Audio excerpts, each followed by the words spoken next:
Well, good afternoon, everyone, thanks for joining us here today.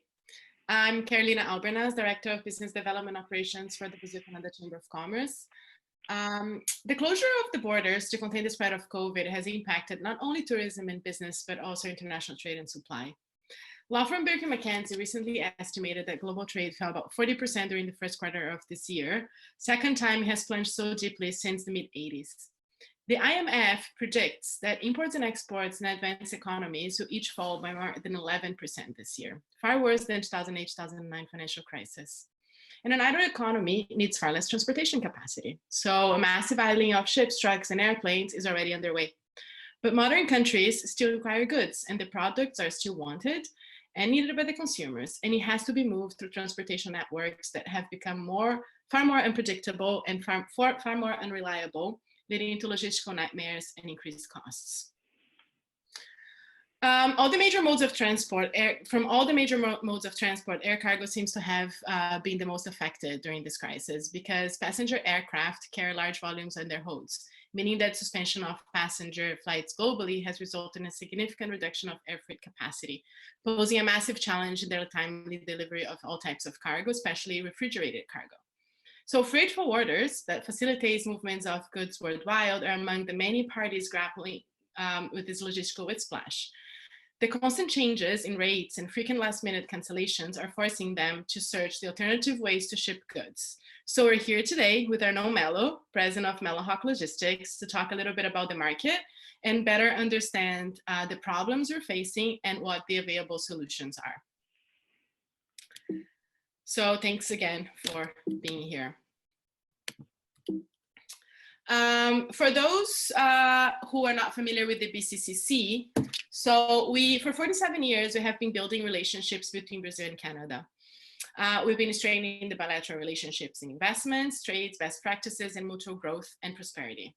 Our relationships are both private and public, featuring managing directors and decision makers of small companies, large companies, very large companies, and institutions. Our volunteer board of directors has expertise and knowledge and connections that only can be found by being active players in the Brazil-Canada market. We're a membership-based association, and we offer our members advocacy and government access, information and insight, as well as connectivity. So our network is unparalleled with access to universities, not-for-profits, C-suite executives, entrepreneurs, conducting business between Brazil and Canada. And we support these connections with target introductions, sponsorship opportunities in our events, and brand visibility. As an example of our activities, since 2018, we have organized more than 50 events in 10 different sectors with over 1,200 attendees. We established over 10 partnerships and supported many trade missions in a total of 70 companies looking either to establish themselves in Brazil and Canada or connect with clients and suppliers. So if you wanted to learn a little bit more about the BCCC and how we can help, please contact me after this webinar. So without further ado, I would like to introduce you to Arnaud Mello, president at Mello Hawk Logistics, our guest speaker today. Welcome, Arnaud, and thanks for being here. Thank you, Carolina, for the invitation. It's an honor to be speaking here today. Hello, everyone. Welcome. I guess this is my slide. Great to be here. As Carolina said, I manage Mello Hawk Logistics, which is a freight forwarder here based in Toronto, with an office in Miami and an office in Brazil. And we cover the whole Canada, as you can see. We have partners in 150 countries. We have served over 2,500 clients and continue to service them. And we have a presence in 70 countries worldwide. We handle air, ocean, trucking, and customs clearance in Canada and all over the world. And we have Brazil, of course, and South America as a niche market. Next one. I want to give first an overview of what's happening in Canada, Brazil, and the world in regards to supply chain. As you know, the COVID-19 crisis has affected all the businesses, all supply chain, all the airlines, and the businesses that have been highly impacted, of course, retail, commerce, entertainment, tourism, airlines, Most of them continue to be closed. We are considered essential services, so we are open. We have half of our staff working here in the office. We have a warehouse, and the other half is working from home. And we're happy that we can provide this for everyone to work remotely. We're facing lots of challenges right now, not only us, but every logistics company around the world. Currency issues, credit and insurance. Most contracts that we had with all airlines have been suspended, as you can imagine. Prices have increased substantially, 3 times or 4 times the price of air freight, as we don't have flights to Brazil directly anymore. Working capital has been an issue. Also, suppliers are canceling their credit terms with trucking companies, freight forwarders in Canada, because they are just afraid of somebody not paying them as they were getting paid before. And of course, logistics capacity has changed how we move cargo worldwide. And we'll talk a little bit more about that in a minute. And as you know, we don't have the flights from Canada to Brazil or to many destinations. Air Canada was our main carrier servicing Brazil. We don't have that flight anymore. There is a talk that Air Canada will resume this flight in June. I talk with Air Canada every day, and this is just a news update. Officially, they don't know if this is actually going to happen. If it happens, it will be 3 times a week. Capacity, of course, will be limited, and rates will never be the same as they were before. So everything is going to have to be reviewed. There is a lot of, going back to ocean, just an update in ocean. As ocean containers are moving worldwide at a slower speed, and we see now a shortage of container and equipment in some markets because China was closed for 2 months. As you know, I'm going to say a large percentage of cargo comes out of China to feed the world. These containers could not reach at some destination markets, and now those products that were supposedly to leave Brazil and come to North America, they're encountering shortage of equipment, of containers. So if you make a booking in Brazil, it will take a few days for a container to be available and you can load it. So as you can imagine, it's a chain effect, the fact that equipment is missing in different markets. The other news in ocean is that a lot of steamship lines are suggesting to hold containers at their transiting points around the world to minimize the impact that is having on the destination countries. So destination countries are being now flooded with some cargo, and they don't have the capacity to move them as fast. And so they're telling the lines, okay, hold cargo at the transiting points. But I don't think that's a good suggestion, and we'll talk about that later, and how we as a freight forwarder or any freight forwarder can help the customer in removing these containers, offloading it in different warehouses, putting in stock in case the consignee or the shipper is closed and cannot receive the product. That way you avoid demurrage and storage in those containers being sitting at the port. There is a lot of uncertainty about the future. I'm a very positive person, but I think the essence of this webinar is to caution people and clients to really plan ahead, because we don't know how many months this will affect the supply chain. The fact that this delays are happening everywhere and prices are increasing like 200% sometimes. So there is an uncertainty for the future. And of course, the fear of the economic impact that this will have in our economy, we don't know really the end of it at this moment. Next slide, Carol. I always think that when you have a crisis of this magnitude, you are propelled to come up with alternatives to always, solve the problems that you're having. And of course, the advice I'm giving people is to plan ahead, bulk purchases for better pricing, because you increase volume. So in the past, you're bringing things by air because you needed them on a more regular basis. Now that doesn't exist, or the price is very high. So think about ocean as your alternative. But for that, you're going to have to plan 30 days, 40 days ahead, depending on the market you're bringing in.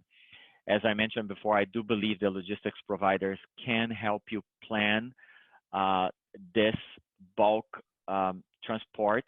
And one thing that I like to share is using Brazil as an example. A lot of clients in Brazil deal directly with the steamship line to ship their cargo via ocean worldwide.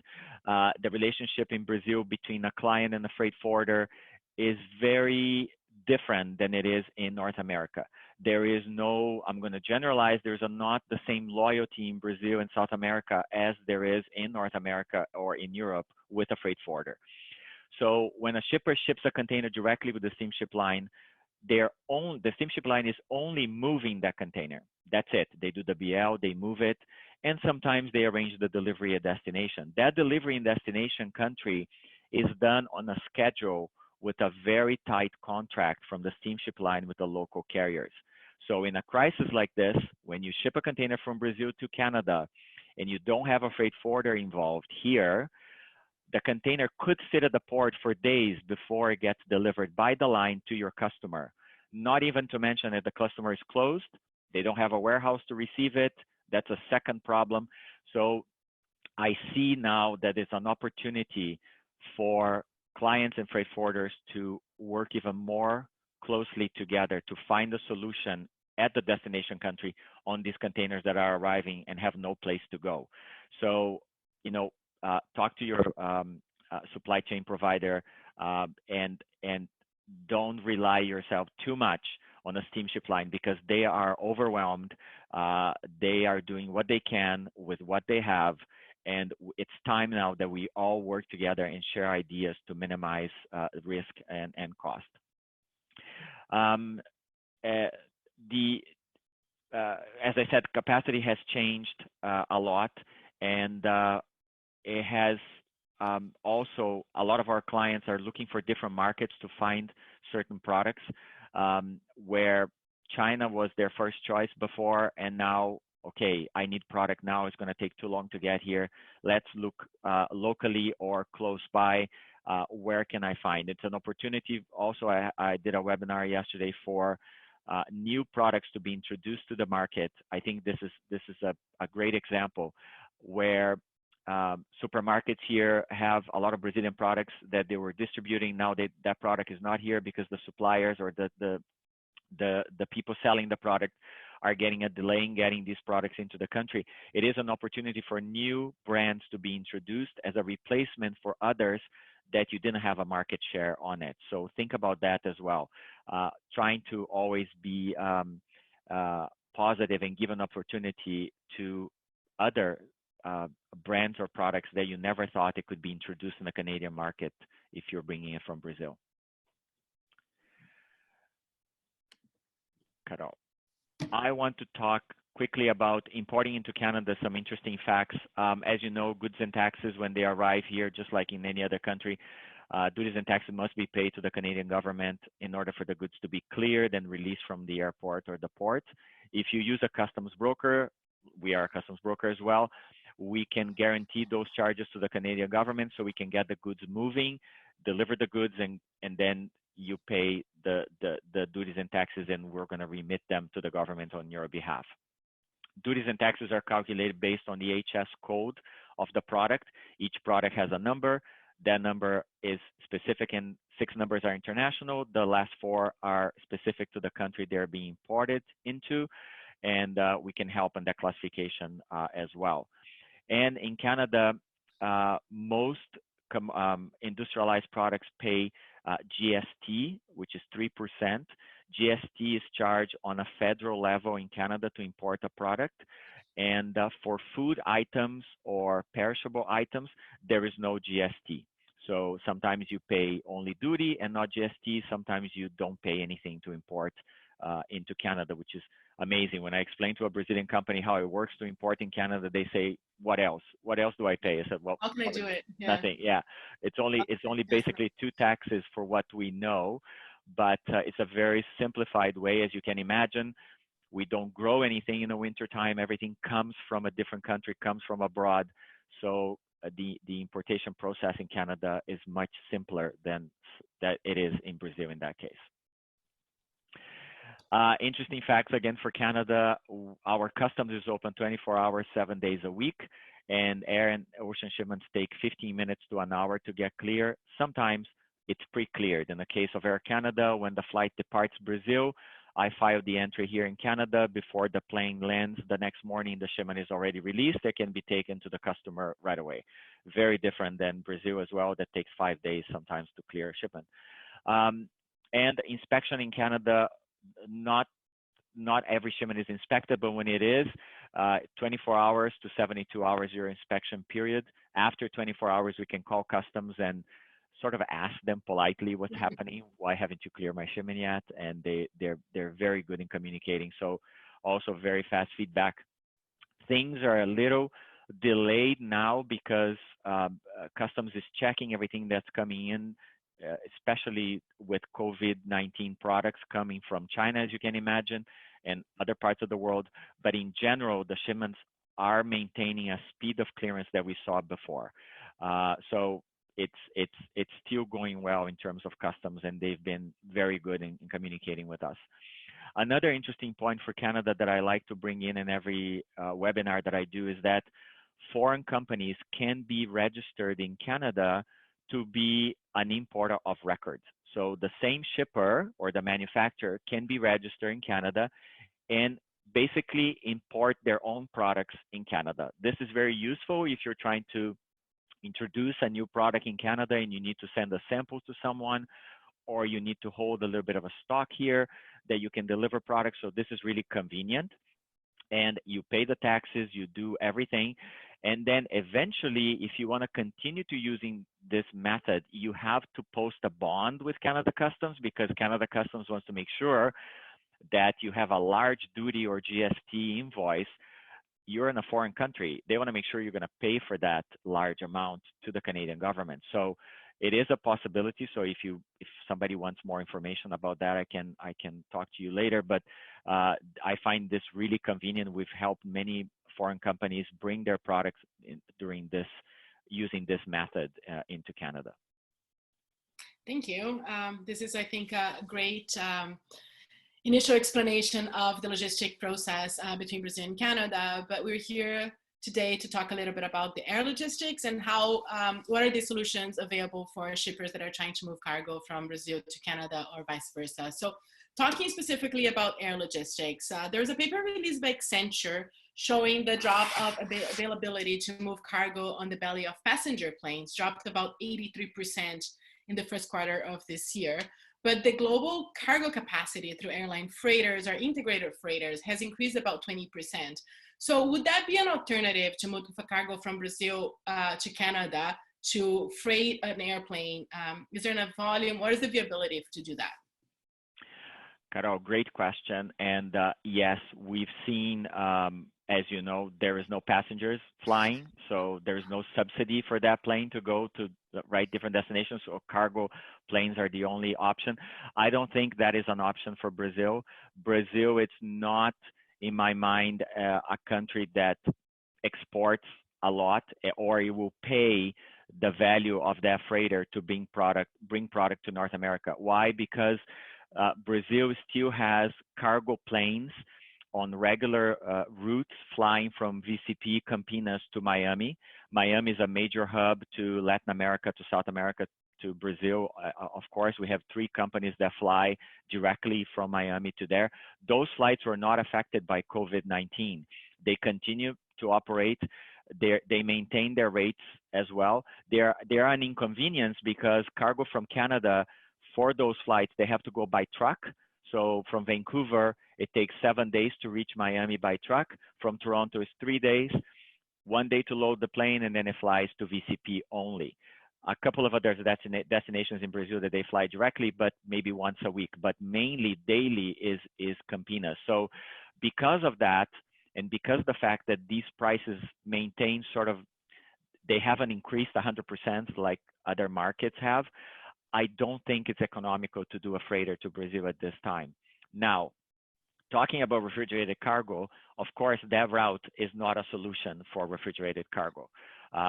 Perhaps into the Miami market, yes, because it's a direct flight. You can prep a cargo with dry ice and ship it on that flight. And in 7 hours, it will be Miami, 8 hours. That's fine. The cargo is not going to spoil. But then from Miami on to reach Canada, out of the question, because 3 days by truck here, it's impossible. You can't make a cargo last that long. And even if you do an envirotainer, which is a container that holds, it's an air reefer container. That's what to explain an envirotainer, and you put dry ice in it and it controls the temperature. Very expensive to rent an envirotainer and maintain the envirotainer, and the time that it's going to take to get the product here, I don't think the value of that product is going to be worth it. So not really viable to move it through the US, I assume. And with, like you mentioned before, with the Air Canada, really having, like, not really disclosing when they're planning to resume their service, their direct services from here to Brazil. Is there any option through any other Latin American ports, or like, is there no option at all to move air cargo from Brazil to Canada via air? No, yeah, another great question. The issue is when you ship something frozen by air, you want to maximize the volume and weight of that product. So of course, I want to ship the maximum quantity possible. The height of a pallet on a passenger airline normally that does a transatlantic flight or a flight to Brazil is a 767. The height of that pallet is 62 inches in height. That's the maximum height I can do a pallet, right? So if I use another carrier that service South America through a transit point, we have Avianca, we have Copa. What happens is perhaps the flight from the connecting point to Brazil is a 767 or a large plane, but from, let's say, Panama to here, it's not that capacity. The capacity is less. So I can't break down that shipment in transit. So I have to ship less. And as it is at the moment, those airlines are not taking cargo. They are also suspended.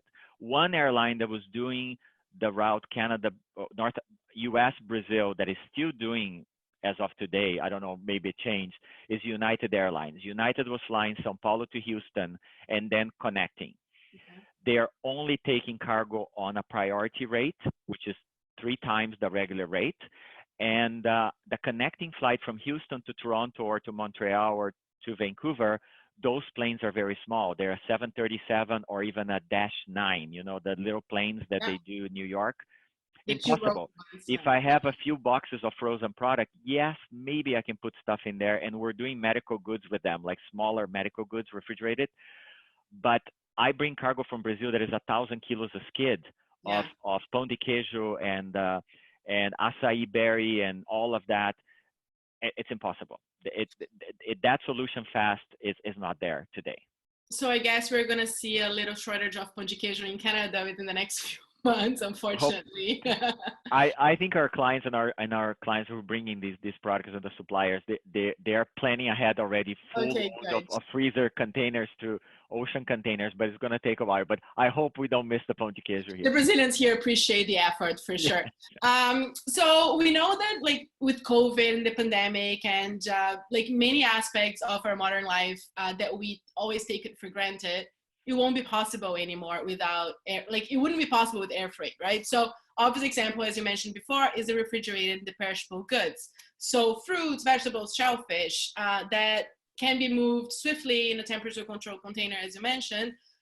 So with the lack of services, what are the alternatives to move this cargo, and what's Mellowhawk doing to support their clients to bring the pão de queijos and the açaís and everything else that you move, insulins and all the pharmaceuticals?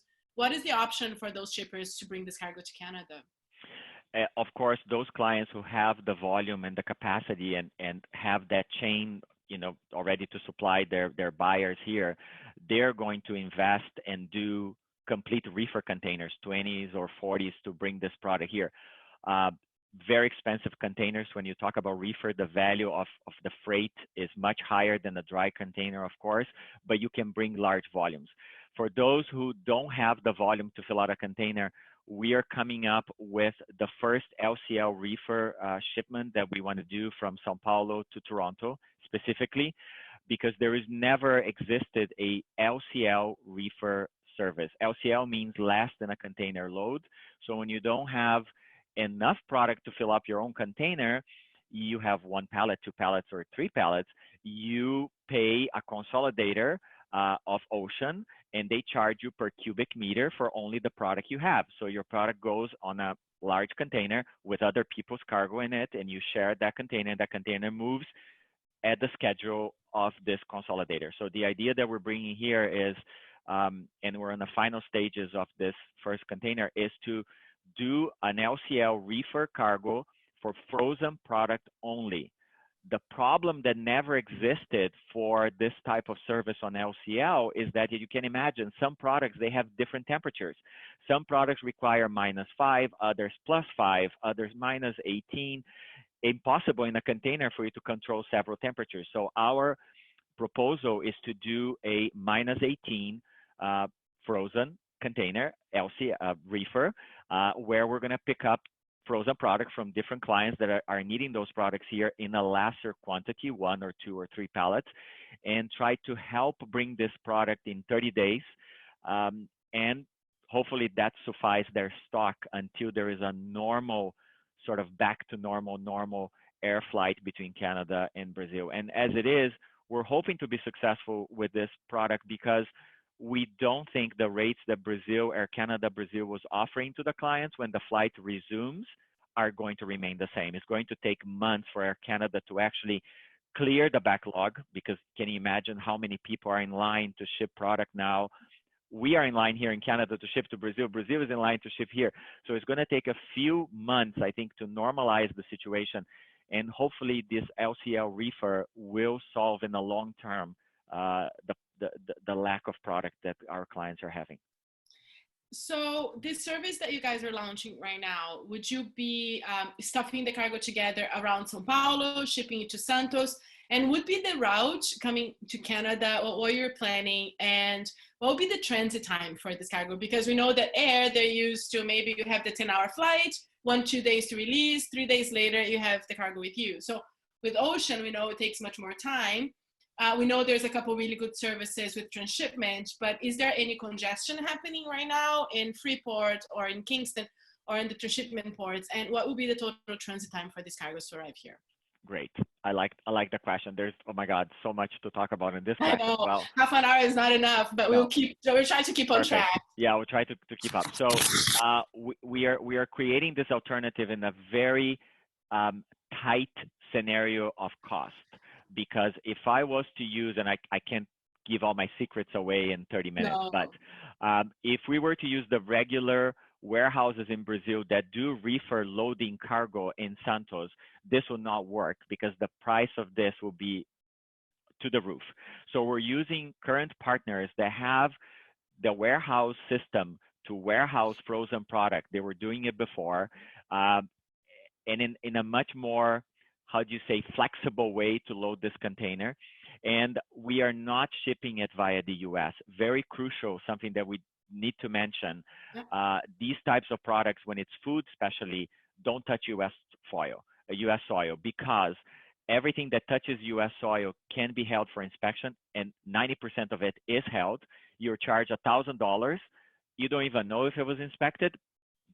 We don't care, because we need to pay. Otherwise, if we don't pay, send a FedEx, US government doesn't release that container, the goods don't move. That's how they are. They're pretty much pay, talk later, and move on.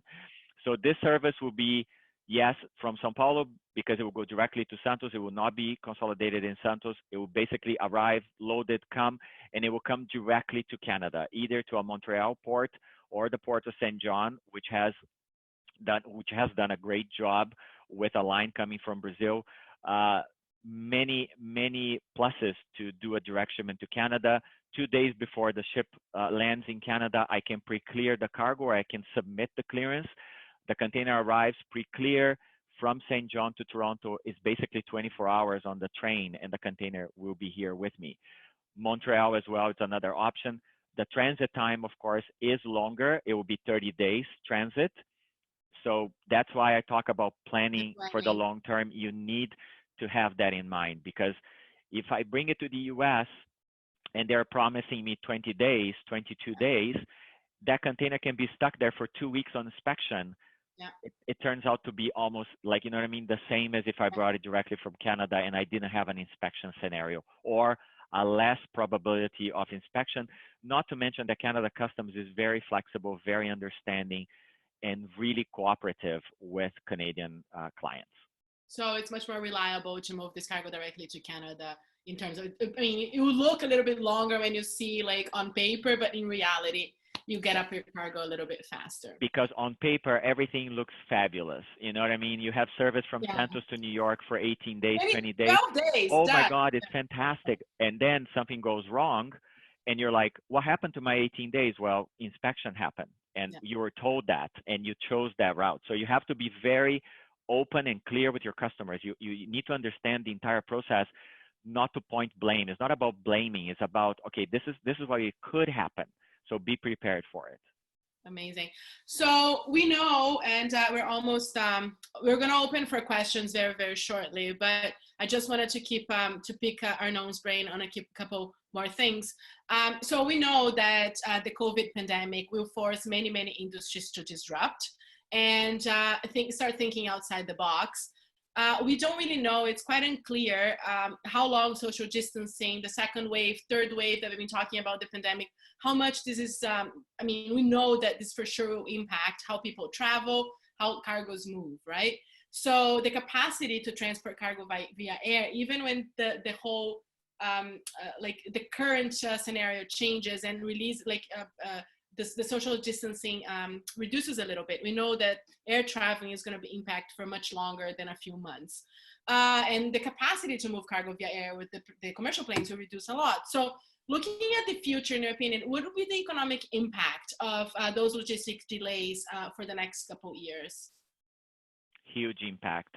We see our rates changing every day. Like I said, we get updates from the carriers we know that are flying to certain markets, because Brazil is a market for us, or South America, but we do the world. We do Europe, we do Australia, and we do Japan and Korea.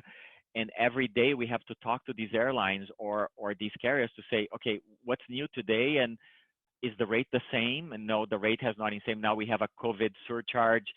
So I know there is a real issue, because when you don't have a regular passenger flight, things increase because they have to pay for that plane. But at the same time, I'm like, really, do you have to increase this much to cover this flight? And I guess the answer is yes, because it costs a lot.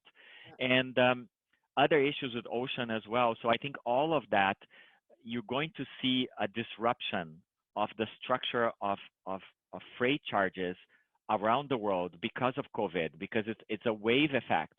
And until it goes back to normal, we don't know how long that's going to take.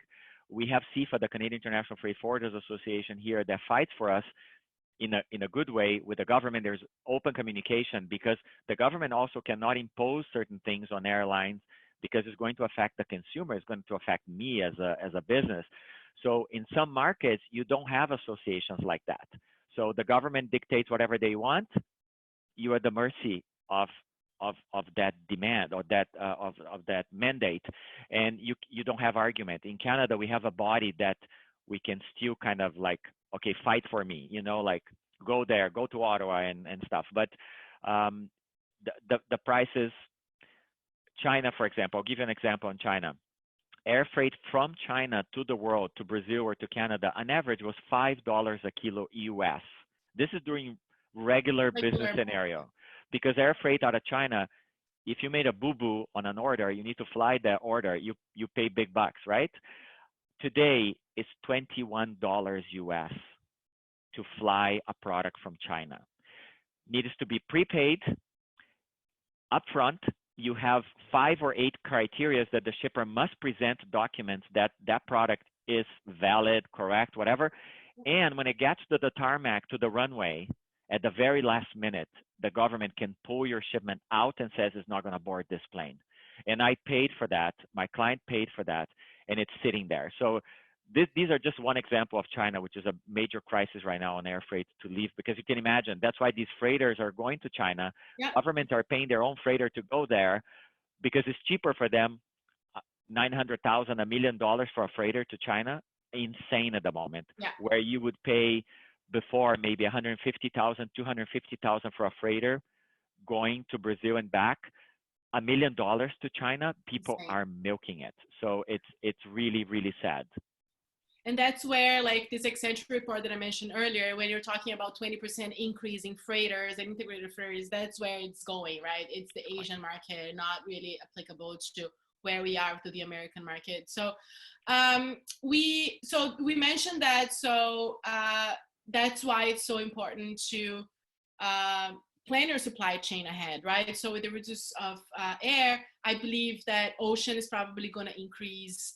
The demand for ocean transportation will increase, and as we know, again, probably the rates for containers will also increase, as we saw history like many times before. So again, important for the suppliers to plan financially and logistically to make sure that they can keep moving their cargo.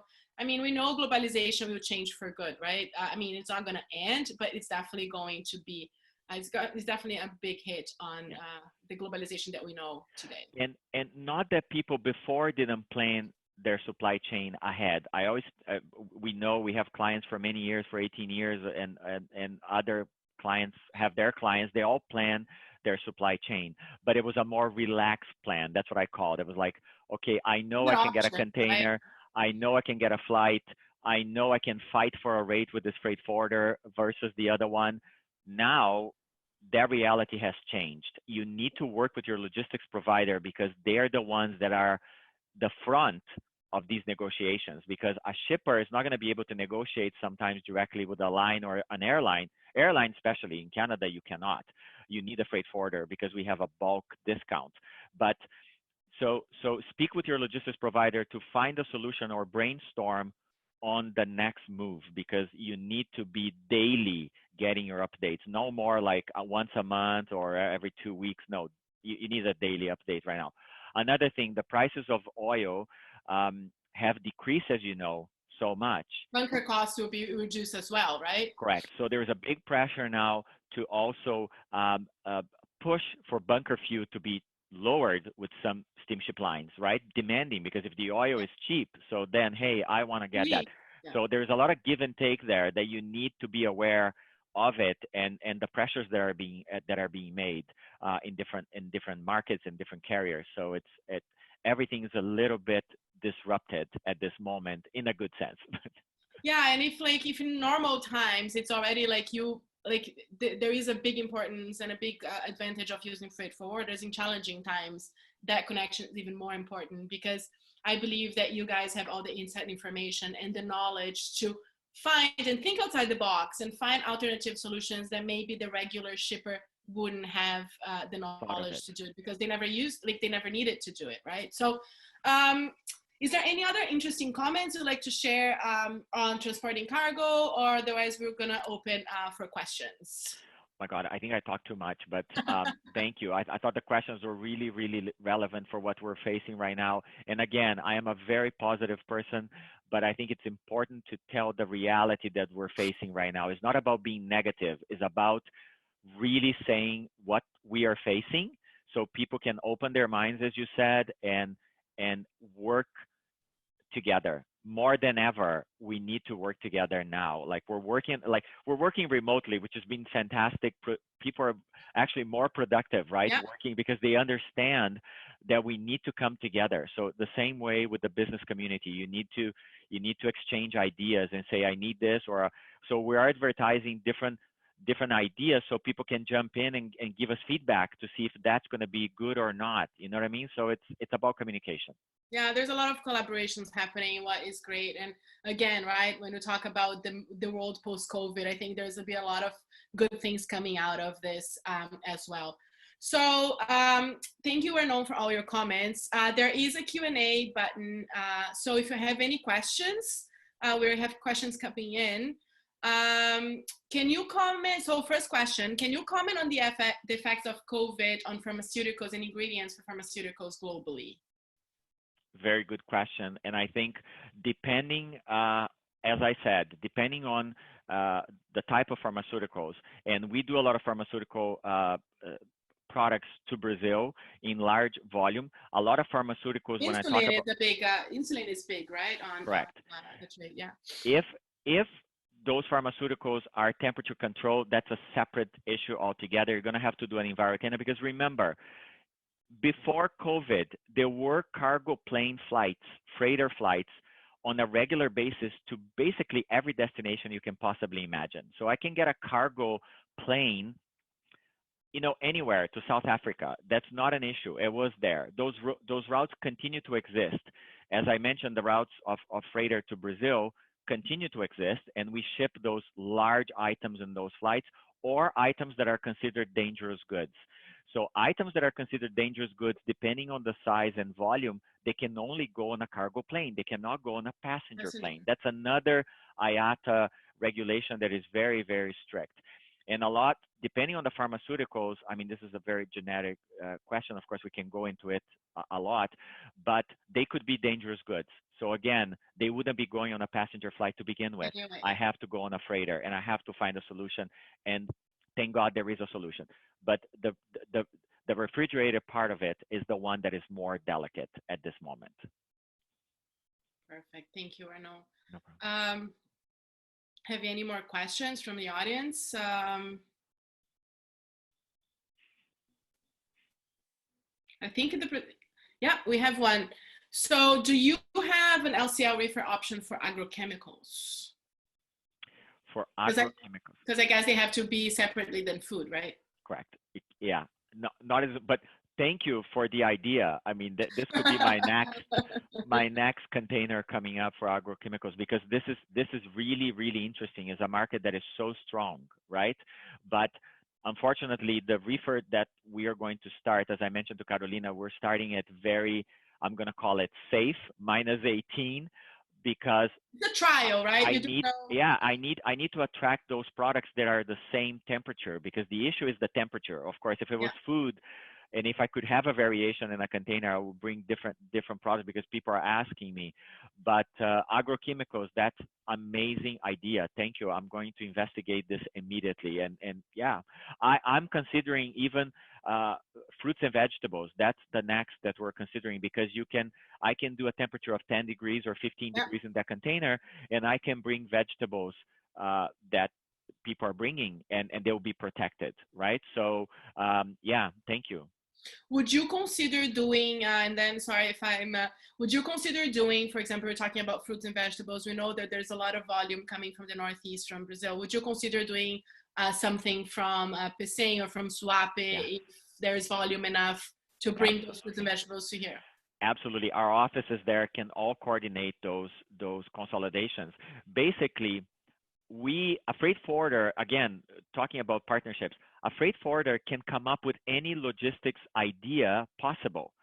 The problem is you need to find the market that can fill up that idea. So, for example, if we have a huge exporter of a perishable product in Recife, for example, we can load a container there and bring it to Canada, whatever the route it is, because we know that we can fill up that container and bring a good cost for the client as well. Like, we're trying to minimize cost. The idea is not to make thousands of dollars, is to not work for free, because nobody works for free, but to minimize the damage that this is causing, the fact that you don't have a flight. So if I give that alternative with a considerably lower cost to the client, they're going to jump in and use this service, and maybe in the short term, or maybe on a regular basis, because then, hey, you don't have to pay for an air freight eventually. You can just plan your LCL consolidation on a regular basis, and it will get here.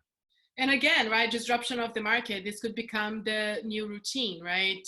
We don't know when, again, when you're talking about capacity and about inspection for planes and inspection for cargo, and we don't know how long it's going to take. And it's like, it's the thinking outside the box that the freight forwarders do, and the options that they give that can become permanent. For now, But also is when you come to a time of crisis and you need to think of solutions, you start thinking like, oh my God, innovation. Let's do this now.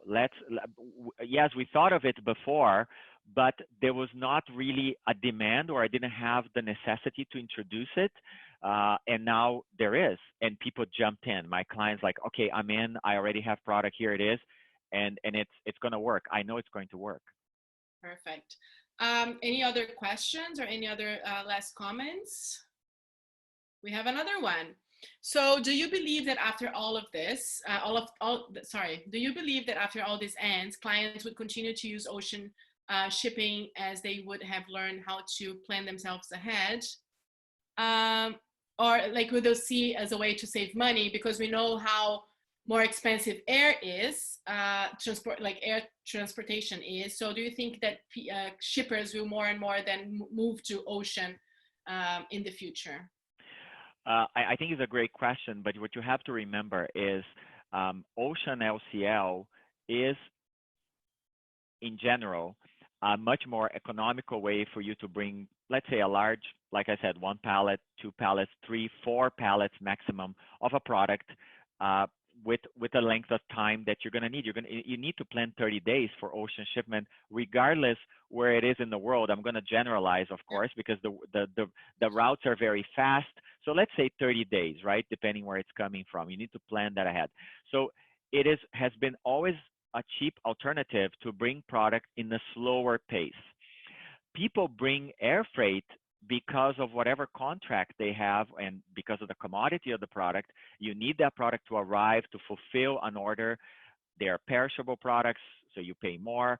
So it really depends on the product, how much time you're going to need to deliver that product, and the demand for that product. So you need to plan ahead. So I think people always think of ocean first when bringing a product, but as you know, a frozen product, as we're discussing here by ocean, there is not really consolidations of LCL reefer worldwide. There is not.